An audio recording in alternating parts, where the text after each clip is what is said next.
Bonjour, dans cette vidéo, je vais vous parler des librairies en Python, je vais vous expliquer ce que c'est et comment on les importe. Alors, là je suis dans Jupyter Hub au niveau de l'interface, mais je pourrais être dans Colab, je pourrais travailler en ligne de commande, je pourrais juste travailler dans un fichier, tout ça serait pareil, hein, ce que je vous dis est très général.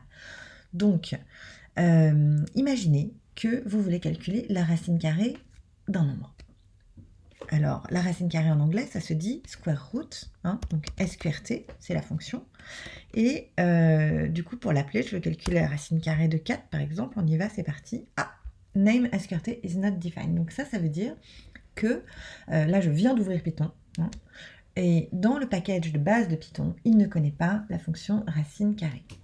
Parce que le package de base de Python s'adresse à... En fait, c'est comme le tronc commun. Hein, quand on prend des cours, c'est ce qui s'adresse à tout le monde et ce dont tout le monde peut avoir besoin. Or, on considère là, en l'occurrence, que peut-être que SQRT, c'est un peu trop précis, c'est un peu trop spécialisé pour le mettre dans le package de base. Et les gens qui en ont besoin, eh bien, ils doivent aller l'importer ailleurs. Donc, il y a quand même beaucoup de gens qui ont besoin de la fonction racine carrée, vous imaginez bien, et il y a des développeurs qui se sont dit qu'ils allaient le mettre à disposition de tout le monde. Donc, en créant des packages spécialisés qui vont vous éviter à vous, enfin à nous, hein, de tout réimplémenter, parce qu'effectivement, quand j'ai envie de calculer une racine carrée, j'ai peut-être pas envie de réimplémenter la fonction racine carrée. En l'occurrence, il y a plusieurs packages qui contiennent la fonction racine carrée. On va parler par exemple, c'est vraiment pour l'exemple, hein, du package math. Donc, il existe un package math, regardez, hop, qui s'appelle comme ça, qui s'écrit comme ça, import math, très bien.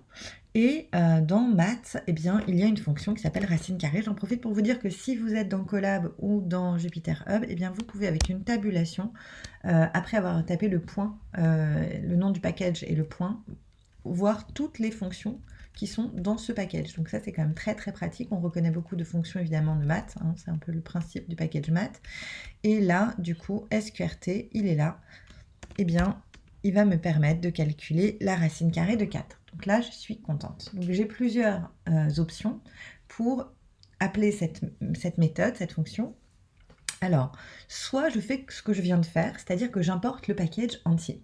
Si j'importe le package entier, je vais avoir maintenant à ma disposition toutes les fonctions qu'il contient. Hein, donc si j'ai envie maintenant d'utiliser, je ne sais pas moi, cosinus de 3 ou de 2, eh ben, je peux le faire. Par contre, ça va m'obliger à écrire math point à chaque fois que j'ai envie d'appeler une fonction qui vient de ce package. Alors, si j'ai un peu la flemme d'écrire math à chaque fois, je peux lui donner un petit surnom. Regardez, import math as, je sais pas, MA. Comme ça, c'est plus court. Au lieu d'écrire 4 lettres, je vais écrire seulement 2 lettres. Et là, du coup, si je fais ma.sqrt, eh bien, ça va marcher parce que il sait que je fais référence à math quand j'écris MA. Donc ça, c'est ce qu'on appelle un alias. Et ça a uniquement pour vocation de simplifier la lecture et l'écriture du code. Hein, ça ne change rien, ça importe aussi tout le package math. Alors, si j'ai vraiment juste besoin de la fonction SQRT, je peux faire autrement et je peux dire from math import SQRT. Donc là, ça veut dire, tu prends le package math et depuis ce package, tu vas importer juste la fonction SQRT. Très bien. Et dans ces cas-là, regardez, je peux l'appeler sans le préfixe math. Ou ma. Ok, donc ça, c'est vraiment si j'ai besoin d'une fonction en particulier, voire de 2 fonctions. Hein, je peux faire ça aussi. From math import SQRT et cosinus. Hein, et dans ces cas-là, je vais aussi pouvoir appeler mon cosinus de 2. Voilà, alors, on peut, mais je vous déconseille de le faire, mais on peut aussi, il existe une option qui permet de faire ça. From math import étoile. Donc ça veut dire tout. Hein, depuis le package math, importe tout. Donc tout, ça veut dire que en l'occurrence, il va prendre, je sais pas, par exemple, sinus va être aussi disponible. Je peux aussi calculer le sinus de 2.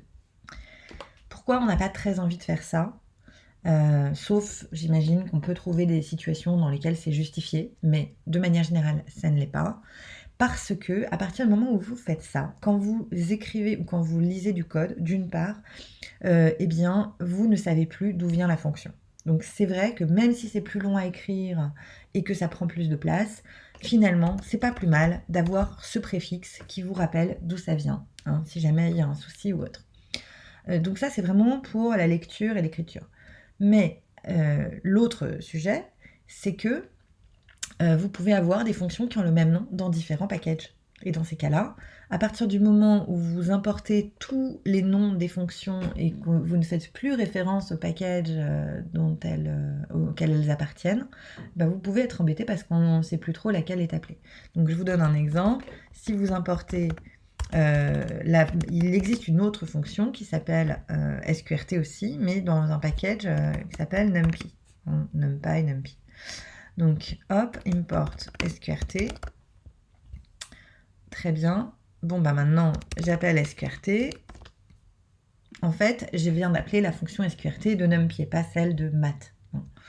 Alors, c'est pas, dans mon cas, grave, mais ça pourrait l'être si deux fonctions ont le même nom, mais qu'en fait, elles ne font pas la même chose.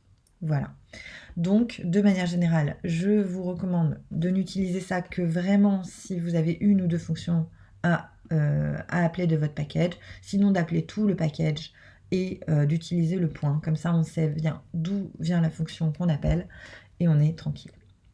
Voilà, j'espère que cette vidéo vous a éclairé.